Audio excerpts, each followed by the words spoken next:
রাজীব রঞ্জন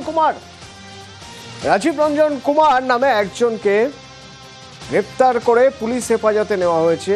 বিধাননগর গোয়েন্দা বিভাগ তাকে পুলিশ হেফাজতে নিয়েছে। তার বিরুদ্ধে অভিযোগ কি না, এক অবসরপ্রাপ্ত বিচারপতিকে প্রতারণা করেছেন।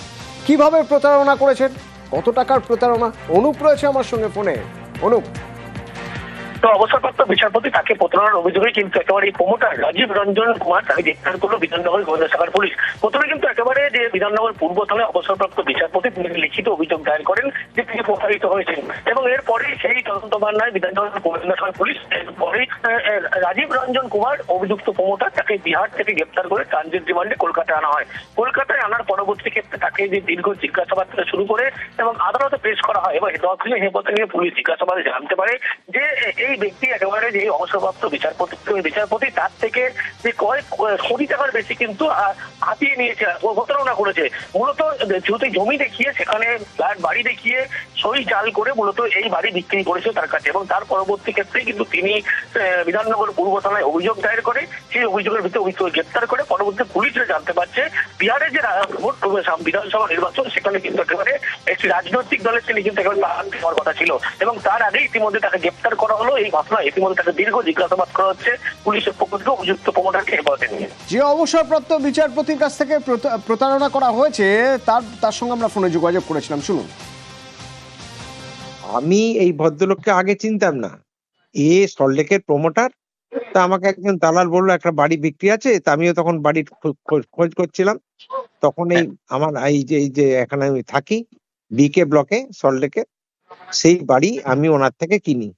ওর সঙ্গে আমার সখ্যতা গড়ে ওঠে এবং প্রায় বিজনেসের জন্য কিছু টাকা দিতে বলে। আবার আমার ভাই একটা ফ্ল্যাটের জন্য ওকে, ফ্ল্যাট না একটা বাড়ির জন্য ওকে টাকা দেয়, সেখানেও তাকে প্রতারণা করে, সে টাকা আর ফেরত দেয় না।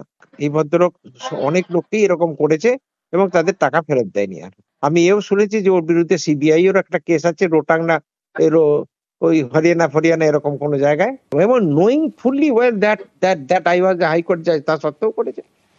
রাজীব রঞ্জন কুমার যে বাড়িতে থাকতেন সেই বাড়ির দেখভালের দায়িত্বে যিনি কেয়ারটেকার, যিনি তার সঙ্গে আমরা যোগাযোগ করেছিলাম, তার বাড়িতে গিয়েছিলাম। সেই বাড়িতে গিয়ে তার কাছ সঙ্গে যখন আমরা কথা বললাম তখন তিনি বলছেন যে এখানে আসতেন, এখানে থাকতেন, আর কি করতেন শুনুন। কাজ বন্ধ করতেন। তা ধরুন আজকে পুজোর 2 দিন আগ পর্যন্ত কাজ চলছিল। এবার আমাদের লটফট বেঁধে কমপ্লিট করে রেখে দিয়েছি। ঢালাই হওয়ার কথা আজ হয় কাল হয়, এখনো অবধি ঢালাইটা হয়নি। কারণ কি হঠাৎ কাজ বন্ধ হলো জানেন আপনি? ওই বিষয়ে আমি কিছু বলতে পারবো না, কেননা আমি এখানে সিম্পলি একটু কাজই করি। আর ওই ভিতরের খবর কিসের জন্য বন্ধ, কি ব্যাপার, আমি এর মধ্যে যোগাযোগ করেছিলাম কোম্পানির সুপারভাইজারকে। উনি বললো 7-8 তারিখে আমাকে বলছিল হওয়ার সম্ভাবনা আছে, এটাই আমি জানি।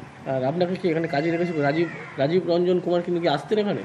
হ্যাঁ, উনি আগে মাঝে মধ্যে আসতো, দীর্ঘ 1 মাস মতন হচ্ছে এখানে আসেন না। বিহারের কোনো কিছু উনি ঘটে বা কোনো এরকম কিছু বলছেন? এটা শোনা কথা, কি বলেন তো, আমি শুনছিলাম যে উনি বিহারে নাকি ইলেকশন লড়ছে, ইলেকশনে দাঁড়াবে। কোন পার্টি কাজ জানেন? এই সব কিছু জানি না। লড়ছেন শুধু জানতেন? এইটাই জানতাম। এখন কি কাজ তাহলে বন্ধ? এখন বন্ধ আছে। কেউ আসছে না কোম্পানির? এখন তো কেউ আসে না। রাজীব রঞ্জন কুমারের বাড়ি এটা কি বলতে পারবো না, এটা সেটাও আমি জানি না। এটা তো বলতে পারবেন। পুজোর আগে এসেছিল। পুজোর আগে অবসরপ্রাপ্ত বিচারপতিকে প্রতারণার ঘটনায় গ্রেপ্তার প্রমোটার রাজীব রঞ্জন কুমার এই যে একাধিক যে বাড়ি দেখা যাচ্ছে, জমি সহ বাড়ি সই জাল করিয়ে কিন্তু একেবারে প্রতারণা করেছিল। তার পরবর্তী ক্ষেত্রে বিধাননগর পূর্ব থানায় তিনি অভিযোগ দায়ের করে। সেই অভিযোগের ভিত্তিতেই পুলিশ তদন্তে নামে বিধাননগর গোয়েন্দা শাখার পুলিশ অভিযুক্ত প্রমোটারকে গ্রেপ্তার করে ট্রানজিট রিমান্ডে কলকাতায় আনা হয়, এবং কলকাতায় আনার পরে তাকে জিজ্ঞাসাবাদ করা হচ্ছে। ইতিমধ্যেই এফি ব্লকের এফি 388 যে বাড়ি, এই বাড়ি দেখিয়ে কিন্তু সই জাল করানো হয়েছিল, এবং এই যে গোটা বাড়িতে কাজ চলছিল, পুজোর আগে থেকে কিন্তু এই বাড়ির কাজ সম্পূর্ণ বন্ধ করে দেওয়া হয়। এবং এখানে যেন প্রমোটার যারা নিয়োগ করেছিল কেয়ারটেকার, তিনিও জানাচ্ছেন পুজোর আগে পর্যন্ত কাজ হচ্ছে, তারপরে সম্পূর্ণ কাজ বন্ধ। এই ঘটনায় ইতিমধ্যেই অভিযুক্ত প্রমোটার তাকে গ্রেপ্তার করা হয়েছে। শুধু তার বিরুদ্ধে এই অভিযোগ নতুন নয়, এছাড়াও একাধিক অভিযোগ রয়েছে। পুলিশের পক্ষ থেকে হেফাজতে নিয়ে দফায় দফায় জিজ্ঞাসাবাদ করা হচ্ছে অভিযুক্ত প্রমোটারকে। ক্যামেরায় গোপাল ওঝার সঙ্গে অনুপ চক্রবর্তী, নিউজ 18 বাংলা, কলকাতা। এই রাজীব রঞ্জন কুমার আসলে কে? রাজীব রঞ্জন কুমারের এক রাজনৈতিক পরিচয় রয়েছে বিহারে।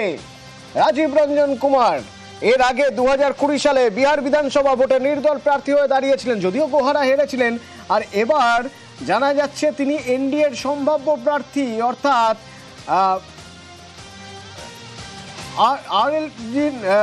রাষ্ট্রীয় লোকদলের তিনি প্রার্থী, সম্ভাব্য প্রার্থী বলে জানা যাচ্ছে। 2025-এ বিভূতিপুর বিধানসভা থেকে তিনি লড়তে পারেন।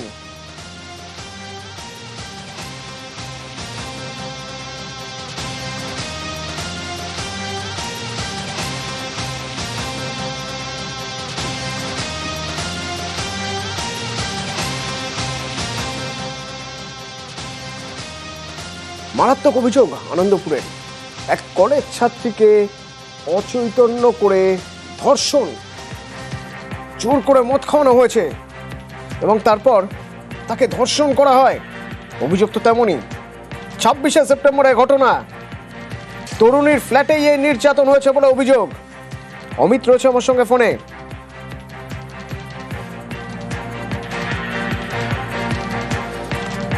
8ই অক্টোবর আনন্দপুর থানায় অভিযোগ দায়ের করেন ওই ছাত্রী। ধর্ষণের অভিযোগ দায়ের করা হয়।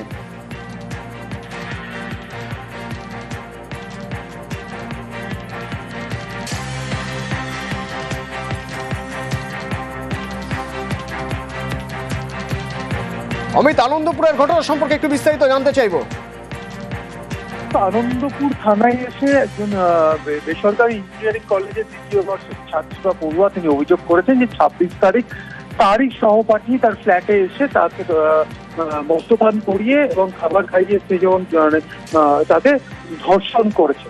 এবং তিনি 8 তারিখে থানায় এসে লিখিতভাবে অভিযোগ করেন এবং অভিযোগ পাওয়ার পর আনন্দপুর থানার তরফে অভিযুক্তর বিরুদ্ধে ইতিমধ্যে ধর্ষণের মামলা করা হয়েছে। তবে ঘটনার পর থেকে কিন্তু তাই সহপাঠী যারা হয়েছে তিনি কিন্তু পলাতক, গ্রেফতার হয়নি। তো আলিপুর আদালতে আনন্দপুর থানার তরফে নির্যাতিতা তরুণীর বা ভিকটিম গার্লের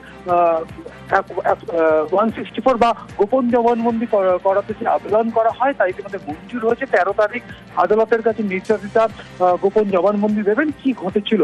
তবে এখনো পর্যন্ত পুলিশ সূত্র থেকে যে দাবি করা হচ্ছে, নির্যাতিতা যে অভিযোগ করছেন তাতে যার বিরুদ্ধে অভিযোগ তিনি সহপাঠী এবং নির্যাতিতা সেদিন বাড়িতে সন্ধ্যেবেলা বাড়িতে ছিলেন এবং তাদের সহপাঠী সেই ফ্ল্যাটে সেই ভাড়া ফ্ল্যাটে আসেন, নিচে বলেন কিছু জিনিস তিনি ফেলে গিয়েছেন, সেগুলো নিতে এসছেন। এরপরই তাকে জোর করে মদ খাইয়ে খাবার খাওয়ানোর পর সে যখন অচৈতন্য হয়ে পড়েন বা নেশাগ্রস্ত হয়ে পড়েন সেই সময় তাকে নির্যাতন করা হয় বলে অভিযোগ। ধন্যবাদ।